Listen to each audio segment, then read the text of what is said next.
میرا نام فیضان احمد ہے۔ میرا تعلق ضلع ناروال کے گاؤں تلونڈی بنڈرا سے ہے۔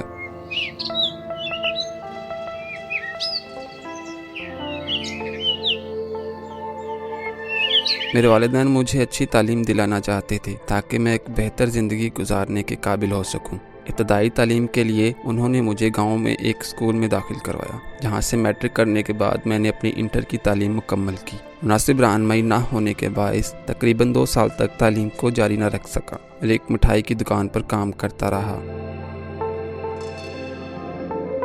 پڑھائی سے لگاؤ تو بچپن سے ہی تھا اور کچھ کر دکھانے کی تمنا بھی دل میں تھی۔ میں چونکہ 2 سال تک تعلیم سے کٹا رہا تھا، اس لیے تعلیم کا جذبہ ماند پڑ گیا، مگر یہ ضرور چاہتا تھا کہ مزید تعلیم حاصل کروں۔ پر اپنے ہی گاؤں میں میرا دل نہیں لگتا تھا اور سوچتا تھا گھر سے دور کسی بڑے شہر سے تعلیم حاصل کی جائے، جہاں تعلیم کے ساتھ ساتھ روزگار کے مواقع بھی میسر ہوں اور میں اپنی تعلیم کے اخراجات آسانی سے برداشت کر سکوں۔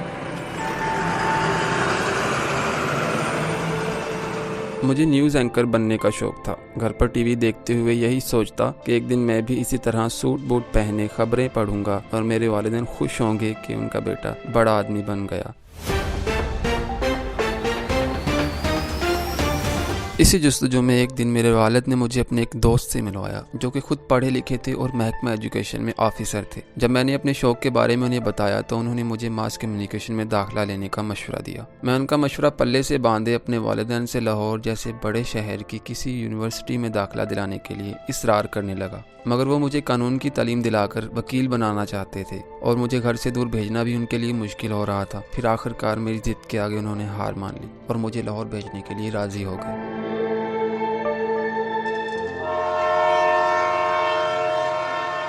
یونیورسٹی میں ایڈمیشن کے بعد مجھے سب سے پہلے جس مشکل کا سامنا تھا وہ رہائش کا انتظام کرنا تھا۔ بڑی ہی کوششوں کے بعد میں گلبرگ لاہور میں ایک کوارٹر میں رہنے لگا، جو کہ یونیورسٹی سے 40 منٹ کی مسافت پر تھا۔ سواری کا مناسب انتظام نہ ہونے کی وجہ سے میرا کافی وقت یونیورسٹی پہنچنے میں ضائع ہو جاتا تھا۔ میں روزانہ 3 سے 4 سواریاں بدل کر یونیورسٹی پہنچتا تھا۔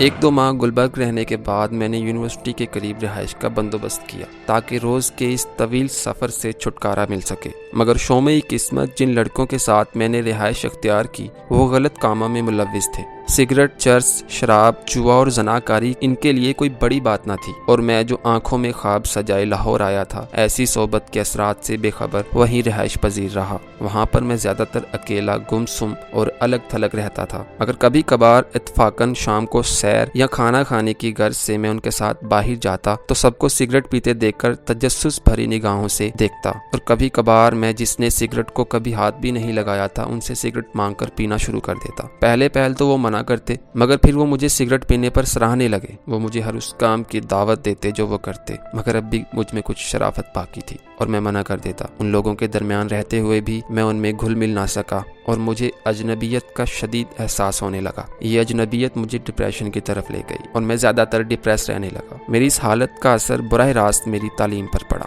پھر ایک دن میں نے تنگ آ کر رہائش تبدیل کر لی اور قریب ہی ایک نو تعمیر ہاسٹل میں رہنے لگا، لیکن بری صحبت کا میری شخصیت پر گہرا اثر ہو چکا تھا۔ میں ہاسٹل، یونیورسٹی، دوستوں کے ساتھ ہر جگہ پر اداس اور چڑچڑا رہتا، کوشش کرتا کہ کسی طرح مناسب اور قابل قبول مزاج میں رہوں، مگر میری کوشش ناکام رہتی۔ جو خواب آنکھوں میں سجائے میں لاہور آیا تھا وہ کہیں گم ہو چکے تھے۔ اب تو بس ڈگری کا اختتام اور کوئی مناسب سی روزگار کی آدھی ادھوری خواہش ہی باقی تھی۔ انہی اندھیرے دنوں میں میری ملاقات ایک خوش مزاج یونیورسٹی فیلو سے ہو گئی اور یہ ملاقات جلد ہی دوستی میں بدل گئی۔ وہ بھی میری طرح ایک مڈل کلاس خاندان سے تعلق رکھتا تھا اور یونیورسٹی میں پڑھنے کے ساتھ ساتھ فاپٹا میں نوکری بھی کرتا تھا۔ اس نے یونیورسٹی سے کچھ فاصلے پر ایک کمرہ کرائے پر لے رکھا تھا۔ جب میں نے اسے اپنی پریشانی سے آگاہ کیا تو اس نے مجھے اپنے ساتھ رہنے کی آفر کی، اور میں جو پہلے ہی کسی قابل بھروسہ اور اچھے رفیق کا متلاشی تھا اس کے ساتھ رہائش اختیار کرنے پر راضی ہو گیا۔ یہ میری زندگی کا سب سے اہم موڑ تھا کہ جب مجھے اداسی و افسردگی، خوف، بے یقینی اور مایوسی کی اوٹ سے امید کی کرن نظر آئی۔ یونیورسٹی کے شروع کے ماہ و سال میں جو کچھ بھی ہوا اس سب میں میرے اپنے فیصلوں کا بڑا عمل دخل تھا۔ ایک غلط فیصلہ آپ کو کہیں سے کہیں لے جا سکتا ہے۔ اس سطح پر طلباء کو محتاط رہنمائی کی ضرورت ہوتی ہے۔ ذہن کچا ہوتا ہے اور تجربے کی بھی کمی ہوتی ہے، اور مناسب رہنمائی نہ ملنے کی وجہ سے طلباء اپنی منزل کو بھول جاتے ہیں اور بے راہ روی کا شکار ہو جاتے ہیں، اور والدین اپنی آنکھوں میں اچھے دنوں کی امید کے چراغ جلائے انتظار کی چوکھٹ چوکھٹ پر بیٹھے رہ جاتے ہیں اور بیٹے بڑے شہروں کی چکا چوند میں کھو جاتے ہیں۔ کسی شاعر نے کیا خوب کہا ہے، شہر آ کر پڑھنے والے بھول گئے کہ اس کی ماں نے کتنا زیور بیچا تھا۔ نوجوان کسی بھی قوم کا سرمایہ ہوتے ہیں۔ میری تمام اہل درد سے گزارش ہے کہ نوجوانوں کے لیے مناسب رہنمائی کا بندوبست ہونا چاہیے تاکہ وہ اپنی منزل کو پا سکیں اور ان کو تباہی سے بچایا جا سکے۔ رہی میری بات تو میں ایک نئے جذبے کے ساتھ اپنی منزل کی طرف گامزن ہوں۔ میرے والدین کی دعاؤں اور اساتذہ کی معاونت سے ایک دن آئے گا جب میرے خوابوں کو تعبیر ملے گی۔